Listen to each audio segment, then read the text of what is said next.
북에 서울이 있다면 남에 영랑이 있다고 하지요. 영랑시는 그만큼 우리 시단에 서정시의 대가로 자리매김했는데요.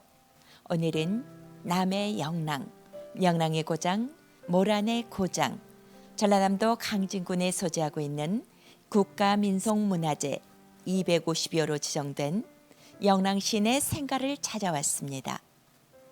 지금 이곳은 영랑시내 대표시 모란이 피기까지는 12 앞인데요. 모란이 피기까지는 나는 아직 나의 봄을 기다리고 있을 테요. 네, 해마다 봄이 되면 영랑의 시내 시온은 한떨기 모란으로 다시 피어나곤 합니다. 영랑시는 1930년대 일제강점기에 순수 서정시를 추구했던 시문학파 동인의 대표 시인인데요. 순수 서정시인뿐만 아니라 독립운동가로도 추앙받고 있습니다.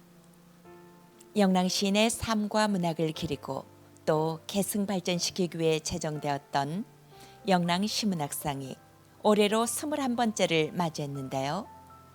영랑의 계절을 맞이하여 영랑시인의 흔적과 역대 영랑시문학상 수상자를 만나보도록 하겠습니다.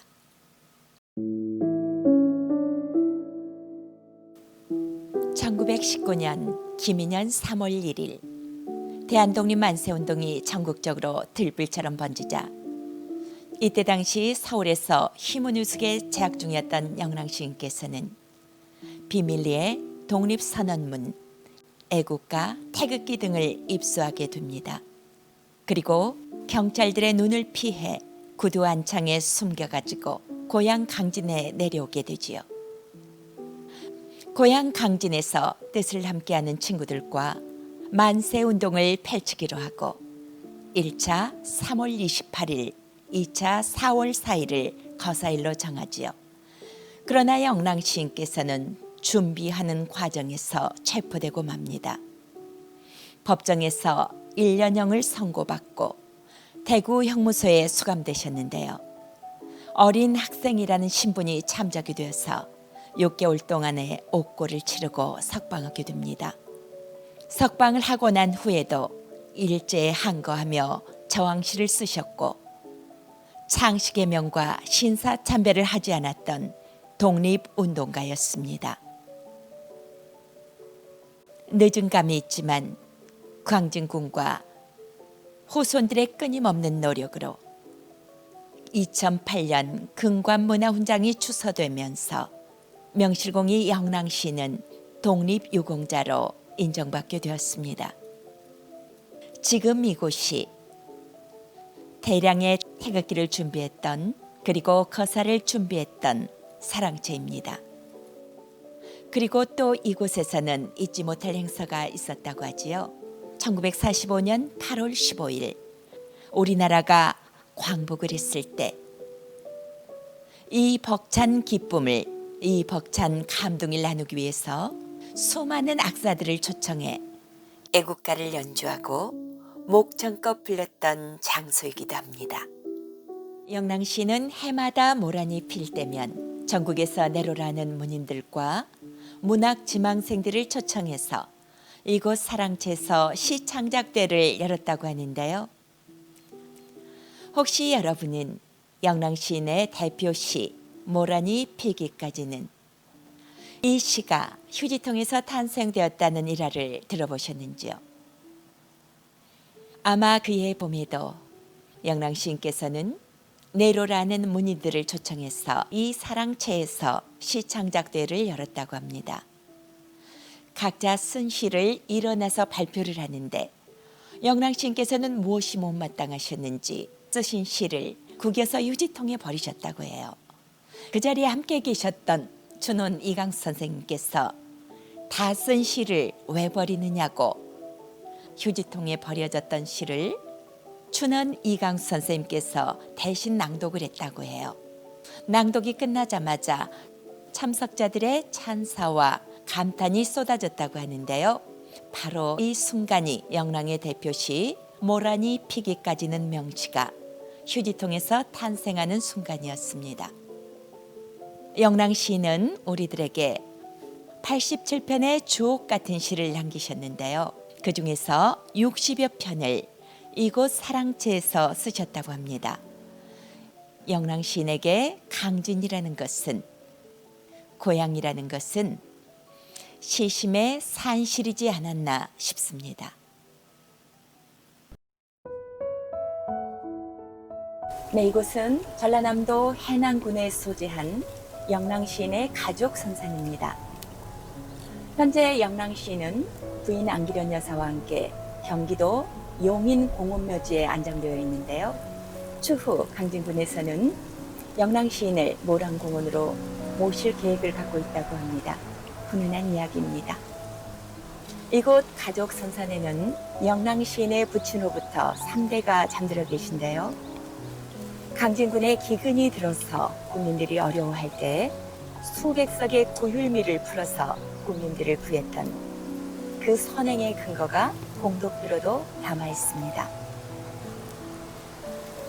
한복 입은 공무원으로 우리에게 너무나 잘 알려진 영랑 시인께서는 우리나라를, 우리의 것을 얼마나 사랑하셨는지 가족 선산 부친의 묘지를 보면 아실 것 같습니다. 일제 말에 김영랑 시인의 부친은 뇌졸중으로 쓰러지게 됩니다. 아버지가 언제 돌아가실지 모르는 이런 위급한 상황에서 아버지 영면시 쓰일 비석과 상석을 비밀리에 제작하기에 이릅니다. 비록 지금의 내 나라가 일본 식민지일지라도 내 아버지는 조선인임을 밝히고 싶었던 거죠. 비석을 보면 조선인 김해 김종호 지묘라고 새겨져 있습니다. 그리고 상석에 보면 태극마크가 새겨져 있는데요.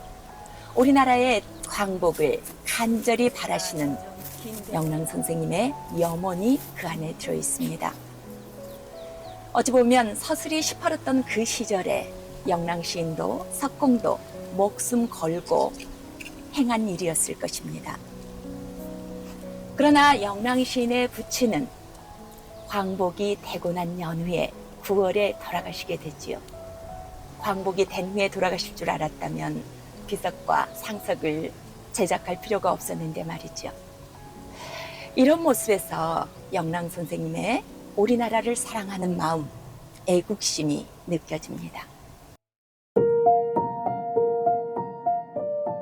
이곳은 1930년대 순수 서정시를 추구했던 영랑 김윤식, 용화 박용철, 정지용 선생님 등 9분의 육필과 유품, 그리고 그의 저서들이 자작나무 숲의 아름들이 전시된 공간입니다. 오늘 이곳에서 특별하게 만나볼 소중한 자료가 있는데요. 첫 번째로 영랑 시인의 휘문고등학교 졸업장입니다. 1919년 대한독립 만세운동이 전국적으로 번질 때 그때 당시 휘문우숙을 다니고 있었던 영랑 시인은 고향 강진에서 만세운동을 주도하다 체포되셨잖아요. 그리고 대구 형무소에서 옥고를 치르시고 이런 사건으로 인해 졸업의 기회를 놓치게 된 거죠. 영랑의 삶을 사랑하는 강진군과 휘문고의 협의 끝에 93년 만에 영랑 시인의 막내딸이 아버지를 대신해서 빛나는 졸업장을 받으셨습니다. 정말 빛나는 졸업장입니다. 그 옆에는 2008년에 영랑 시인에게 주서된 금관문화훈장이 자랑스럽게 놓여 있는데요. 영랑 시인은 일제의 암흑 속에서도 창씨개명과 신사참배를 거부했고 87편의 주옥 같은 시를 남기면서도 단 한 줄의 친일 문장을 쓰지 않았던 민족 시인이자 독립운동가셨습니다. 또한 우리말의 아름다움을 서정의 본령으로 지켜낸 영랑 시인은 우리 시단의 영원한 거목으로 기억될 것입니다. 가슴엔 듯 눈엔 듯또 핏줄엔 듯 마음이 도른도른 숨어있는 곳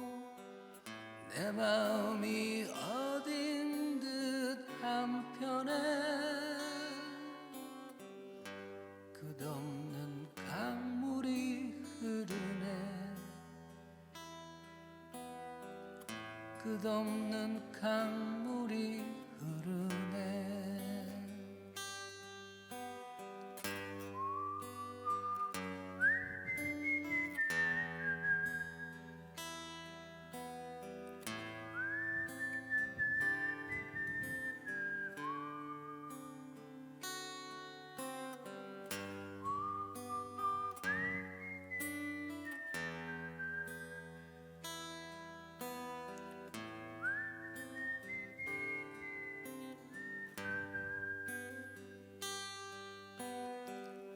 가슴엔 듯 눈엔 듯또 핏줄엔 듯 마음이 도른도른 숨어있는 곳 내 마음이 어딘 듯 한편에